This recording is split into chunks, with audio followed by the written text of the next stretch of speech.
HYY. Ito po, yung mga hindi pa po nakakapanood ng A Mother Story, showing na po talaga yan.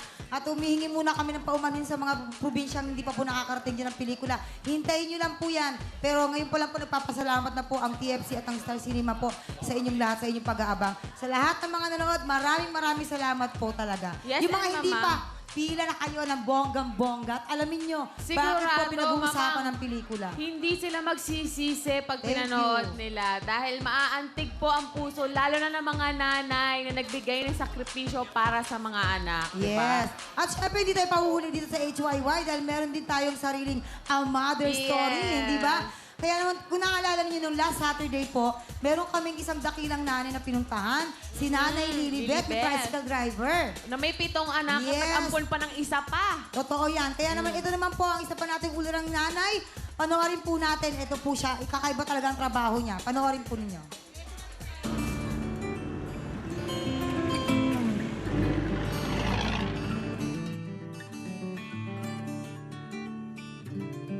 Isang inang traffic enforcer po ngayon ang kikilalanin natin.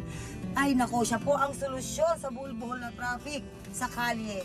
At siya rin po ang naging solusyon sa naging buhol-buhol na problema ng mga anak niya.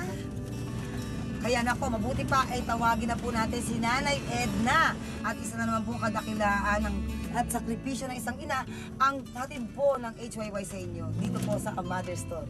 Tawagin na natin siya. Alikyo! Hi, ako po si Poco.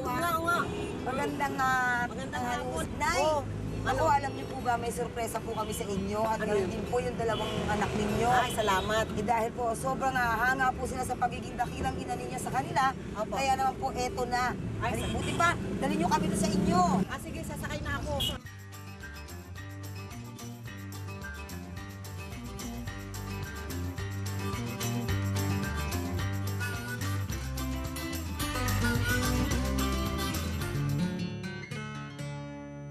Bilang isang single mom, paano po ninyo naitaguyod yung mga anak ninyo? Sa sweldo ko sa traffic, binuhay ko yung mga anak ko. 23 years na pala kayo sa Opo. servisyo nyo yan. Mm-hmm. Ano po ba yung mga inyong experience dyan na hindi nyo makakalimutan? Ayun, minsan nabundol din ako ng L300. Oh. Nagpahinga ako ng isang buwan. Sacrifice talaga yun, ano, para sa mga anak.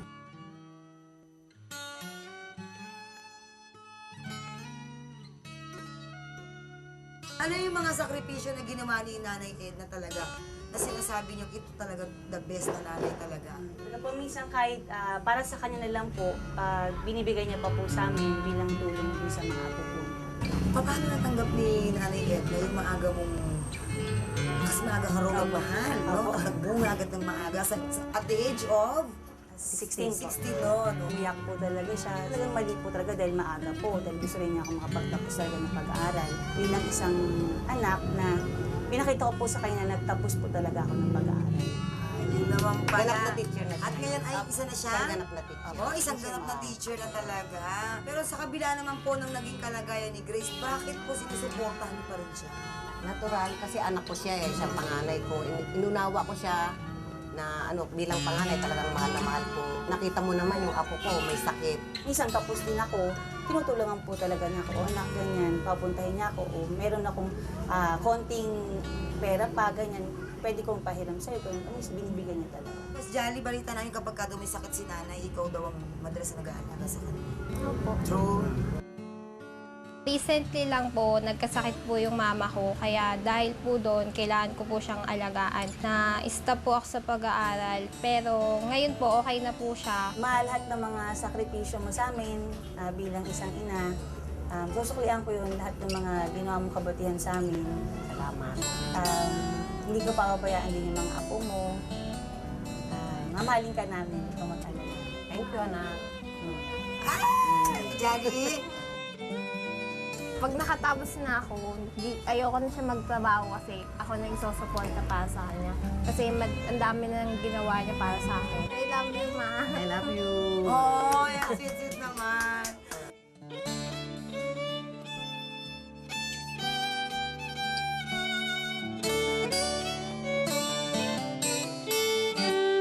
Patuloy akong gagabay, papatnubay at susuporta sa inyo sa abot na makakaya ko habang malakas pa ako. At habang buhay, naturalmente na obligasyon ng isang ina, bigyan ng suporta ang mga anak. At dahil po sa inyong sipag at tiyaga, meron po kaming handog sa inyong HYY. Konting halaga lang naman po. 5,000 pesos kasi request po ito ng inyong anak dahil gusto raw kayong i-treat sa isang sosyal na restaurant at doon kayo magsalo-salo. 5,000 pesos! Salamat naman sa pagkakataon na pinalag kaming mapili. Maraming salamat din po sa inyo. Huwag po tayong bibitaw sa Diyos, no? Yan, importante po yan dahil tayo kasi pag nagkakaproblema tayo, lagi natin nakakalimutan yung magagandang nabibigay niya, hindi ba? Kaya dapat magpasalamat tayo kahit halimbawa man hindi tayo masyadong pinalad sa buhay. Importante, masaya tayo nagsasama, wala nagkakasakit at buo ang pamilya. Yun po ang masasabi ko. Be happy. Pag-ibig, sinta, kahit pa ika'y malimutan, sa aking puso ay ibigin.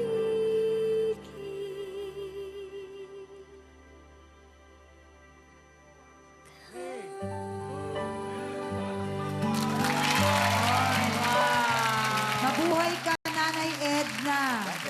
Isang traffic enforcer ng 23 years, nakapagpatapos ng teacher at ng nurse, di ba?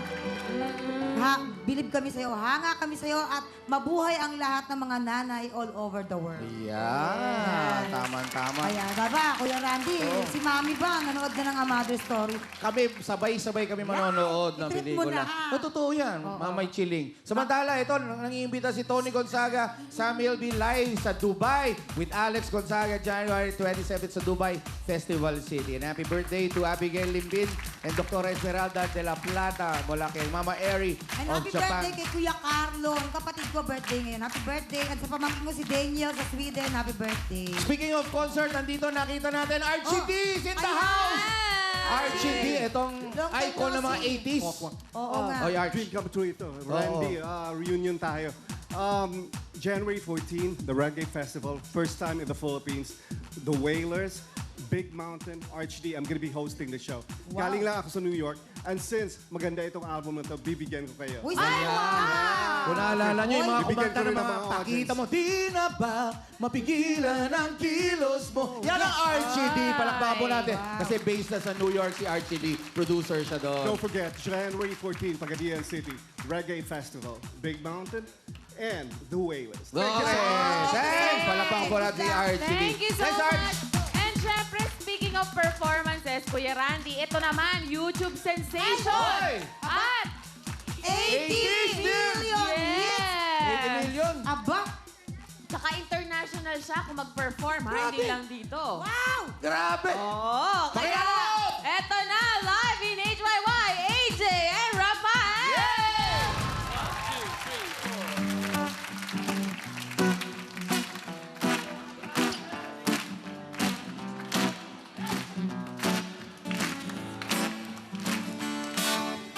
I hold the door. Please come in and just sit here for a while. This is my way of telling you I need you in my life. It's so cold without your touch. I've been dreaming way too much. Can we just turn this into reality? 'Cause I've been thinking about you lately. Maybe you could save me from this crazy world we live in. And I know we could happen, 'cause you know that I've been feeling you. Storms, they will come, but I know that the sun will shine again. He's my friend, and he says that we belong together. And I sing a song to break the ice. Just a smile from you would suffice. It's not me being nice, girl, this is real tonight. 'Cause I've been thinking about you lately. Maybe you could save me from this crazy world that we live in. And I know we could have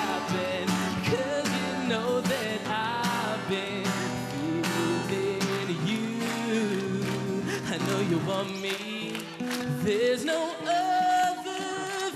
other love that I'd rather have. No, there ain't no one else. I want you for myself, 'cause I've been thinking about you lately. Maybe you could save me from this crazy world that we live in. And I know it could happen, 'cause you know that I've been feeling you. I know you want me to. I know you want me to. Oh. Ba-ba-da, ba-ba-da, ba-ba-ba-da-da-da-da. Yes! AJ Rafael! Hello, How's it Pracky going? and Kuya Randy. Kuya Randy. Hey, Andrew Rim. Andrew, ayan. Mga kaibigan, si AJ po, imagine nyo. Musta po? 80 million hits ang 80 kanyang million YouTube. hits. Grabe. Sa YouTube siya nakilala yan ko. Oo. YouTube. So you wanna plug your shows? Or? Yeah, sure. Well, I'm on YouTube, and I'm actually on Southeast Asia tour right now. We leave to Indonesia on Thursday, but our Manila show is January 18th. All right. And it's at Music Museum, 5 o'clock and 8 o'clock. All right. Yes, with of With course, my your band. friend, yes. With your Andrew band. Rim and my The band rest of is the here guys as are well. here. Join They're us as here. well. Join us Come here. over here, man. Come Yeah. say what's up. This is Noah and Danny.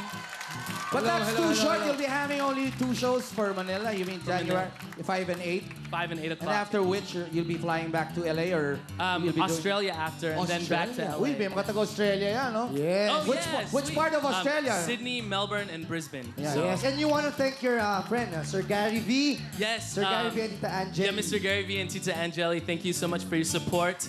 My mom's up there too, my family's up there. Oh, there. Hello. And of course to HYY and ABS-CBN, thank you guys for having me. It's a good thing Of course, you're always welcome It's here. a good thing that we're seen all over the world, Yes, courtesy of definitely. TFC. Thank you, Palakpakan natin. TFC. Thank you very Yes, much. we have TFC The Filipino at home, of course. channel. Proud to be Pinoy, mga kaibigan. AJ Rafael. Ayun. Thank you so much, thank you. At syempre, huwag kayong aalis dahil mamaya babalik pa tayo ang HYY. Happy Yippee